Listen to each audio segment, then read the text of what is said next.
The following day, I get a first opportunity to ask a couple of young Afghan men what they know about 9/11. Yeah. No, they never heard about this. Yeah? Can you show them a few more? And can you ask them, do they know where it is even? Say we're farmers. Like every time we're just working in our field, so we do nothing.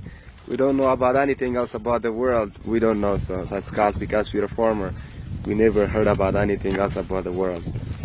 Adam, if you don't mind, I got a couple more questions for Sure. these guys. Just wanted to show them with these pictures. As you know, we're here for your security, but your security is tied to our security. By keeping this area safe, keeping your family safe, we keep our family safe, and that's the reason that we're here.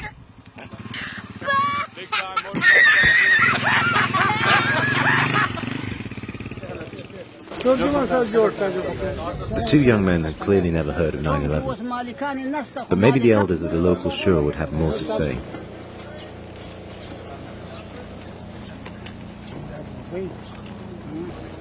Yeah. No, they didn't see it. They're saying I think just can see the smoke from the buildings, and that's it.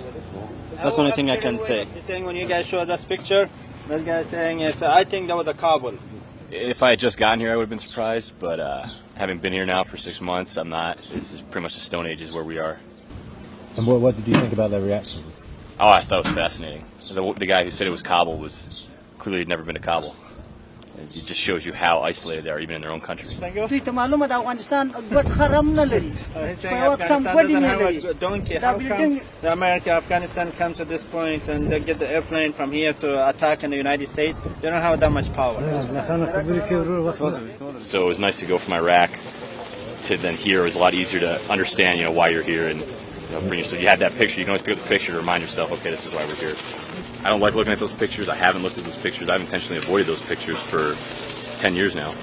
So to see them pulled out here and to see the Afghans looking at it in this context while wearing the uniform and carrying the rifle took me back. They're saying the Americans saying we're gonna help you. They destroy one building and they destroy us how many buildings? And they say we're gonna help you. Where is the help? They're saying they give it to our kids a gun and to go fighting, and they give it to their own kids a pen and paper to write down and read and write. I do sympathize or understand what some of them were saying is, yeah, your buildings were knocked down, but how many of our buildings have been knocked down? And even just from the weather we've had recently, people losing their homes and nobody's here to help them. So when you can't even feed yourself or house yourself, how are you going to care about somebody 6,000 miles away? So I can understand that. Good. I never thought to ask those questions of anybody here as to why we're here.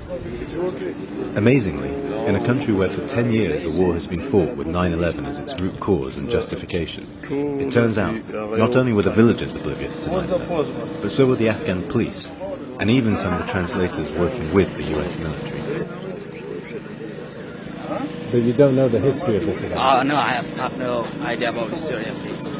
Have you ever seen these pictures before? No, I didn't. In fact, after showing the images to dozens of Afghans, I only found one person who clearly recognized them and could connect them to the US's initial reason for coming to Afghanistan, and that was the police district chief in Marjan. He says that the Taliban, the terrorists, they attacked the building of New York and they killed most of the people. They destroyed this building. So that was the reason American force today came in Afghanistan.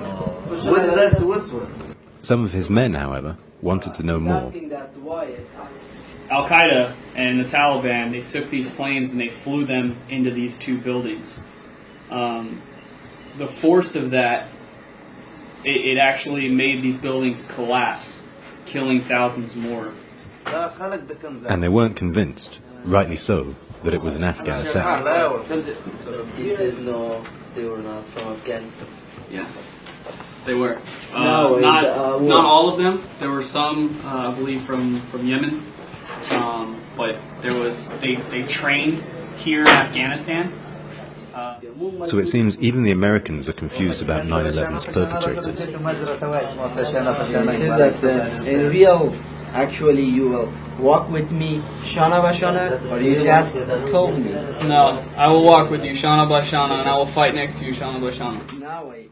A survey taken in 2010 by the International Council on Security and Development found that 92% of Afghan men in helmet had no idea what 9/11 was.